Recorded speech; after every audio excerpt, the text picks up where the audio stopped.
ప్రధాని మోదీ అన్నట్లుగానే ఈ దీపావళికి కేంద్రం బొనాన్సా ప్రకటించింది. అందరూ అనుకున్నట్లుగానే జీఎస్టీ స్లాబుల్లో మార్పులు చేసింది. ఇప్పటివరకు ఉన్న 4 జీఎస్టీ స్లాబుల్లో రెండింటిని తొలగించింది. ఇక నుంచి 2 స్లాబులు ఉండనున్నాయి. అటు జీఎస్టీ కౌన్సిల్ తీసుకున్న నిర్ణయాలు మధ్యతరగతి ప్రజలకు భారీగా ఉపశమనం కలిగించనున్నాయి. మిడిల్ క్లాస్ ఫ్యామిలీస్, రైతులను దృష్టిలో ఉంచుకొని స్లాబుల్లో కీలక మార్పులు చేశారు. ఈ నెల 22 నుంచి కొత్త జీఎస్టీ స్లాబ్ రేట్లను అమలు చేయాలని నిర్ణయించారు. ఇకపై జీఎస్టీలో 2 స్లాబుల్లో 5, 18% స్లాబులు మాత్రమే కొనసాగించనున్నారు. 12, 28% స్లాబులు తొలగించేందుకు నిర్ణయించారు. విలాస వస్తువులపై 40% పన్ను విధించాలని నిర్ణయించారు. చాలా వరకు నిత్యావసరాలపై పన్నుల భారం తగ్గిందని కేంద్ర ఆర్థిక మంత్రి నిర్మలా సీతారామన్ పేర్కొన్నారు. ముఖ్యంగా వ్యక్తిగత జీవిత, ఆరోగ్య బీమాలపై పన్ను ఎత్తివేసినట్లు తెలిపారు. దీంతో ఆయా పాలసీదారులపై ప్రీమియం భారం తగ్గనుంది. మరికొన్ని నిత్యావసరాలపైన జీఎస్టీ మినహాయింపునిచ్చినట్లు వివరించారు. అంతేగాక విద్యార్థుల కోసం పెన్సిల్, షార్ప్నర్లు, మ్యాప్లు, ఎరేజర్లు, ఎక్సర్సైజ్ బుక్లపై పన్నును తీసేశారు. అలాగే ఈవీలపై 5% జీఎస్టీ ఉంటుందన్నారు. ప్రస్తుతం 12% జీఎస్టీని ఎదుర్కొంటున్న 99% వస్తు ఉత్పత్తులను 5%లోకి, 28% పన్ను పడుతున్న వాటిలో 90% వస్తు ఉత్పత్తులను 18%లోకి తెచ్చినట్లు కేంద్రం తెలిపింది. ఇక ప్రత్యేకంగా 40% స్లాబును ఏర్పాటు చేయగా ఇందులో 6 నుంచి 7 వస్తు ఉత్పత్తులే ఉంటున్నాయి. వీటిలో పొగాకు, పాన్ మసాలా, లగ్జరీ బైక్లు, కార్లు మొదలైన వాటిని ఉంచుతున్నారు. అటు రానున్న రోజుల్లో జీఎస్టీ ఫైలింగ్ ను కూడా సరళతరం చేస్తున్నామని నిర్మలా సీతారామన్ తెలిపారు.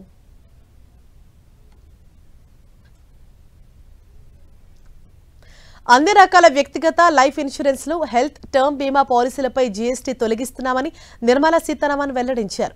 దీంతో పాటు 33 రకాల ఔషధాలపై జీఎస్టీని ఎత్తివేస్తున్నామని తెలిపారు. మ్యాప్స్, చార్ట్స్, గ్లోబ్స్, పెన్సిళ్లు, షార్ప్నర్లు, నోట్బుక్స్ పై ఇక నుంచి జీఎస్టీ ఉండదన్నారు.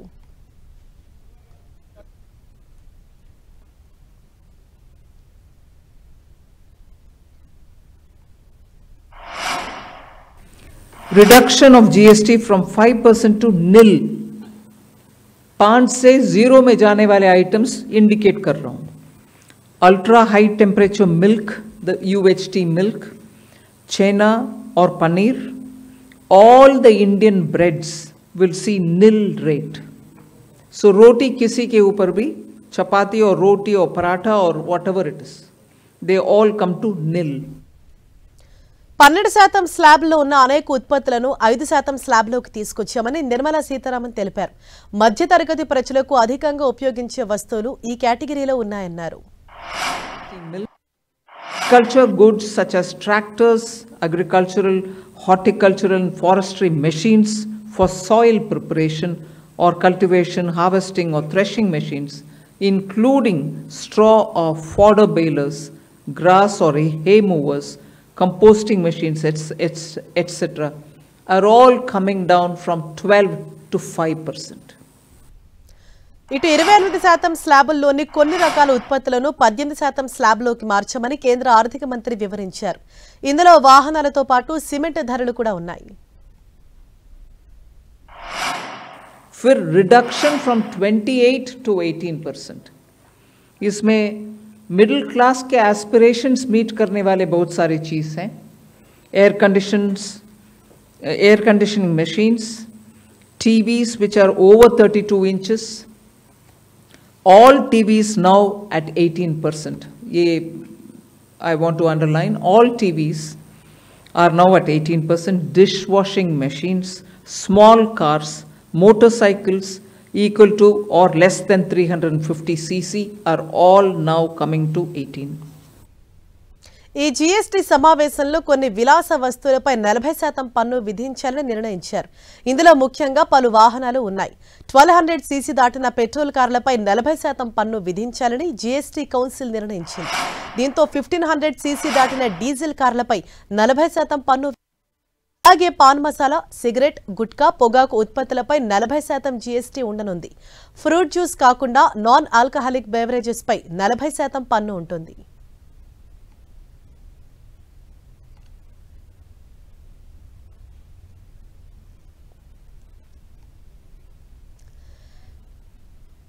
ఎస్, ఇప్పుడు కొత్తగా తీసుకొచ్చినటువంటి అంటే జీఎస్టీ స్లాబుల్లో చేసిన ఈ మార్పులకు సంబంధించి మనతో మాట్లాడేందుకు ఆర్థిక రంగ నిపుణులు నరసింహమూర్తి గారు మనకు అందుబాటులో ఉన్నారు. సార్ నమస్తే అండి.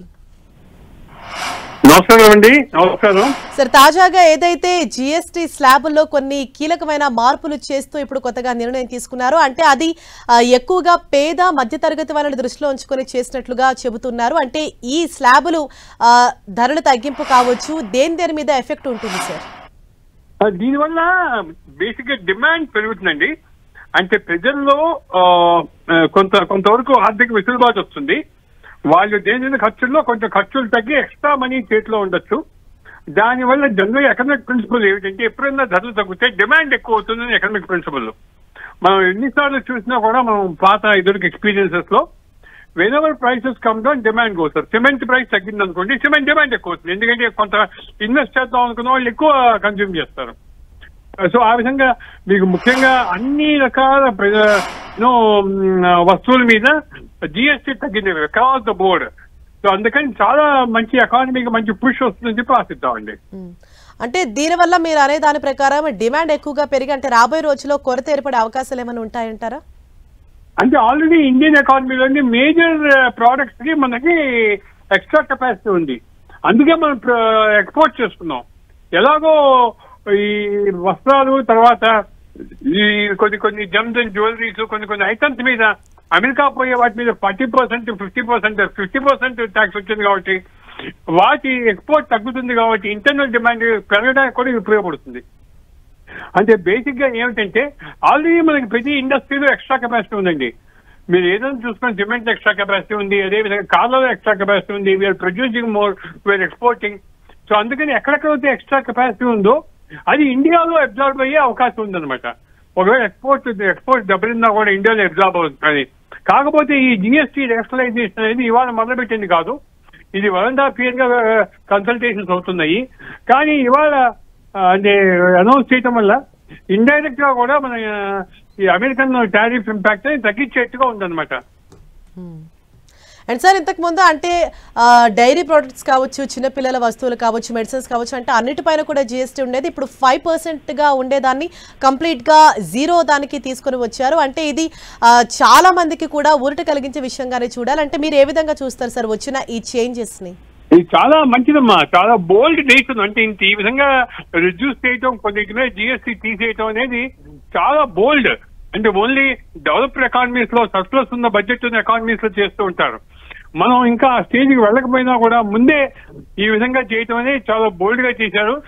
అది కాక మన రిపబ్లిక్ డే స్పీచ్ లో పిఎం గారు ఓపెన్ అనౌన్స్ చేశారు, దీపావళి బొనాంజా, దీపావళి గిఫ్ట్ ఇస్తా ప్రజలకు అని చెప్పి.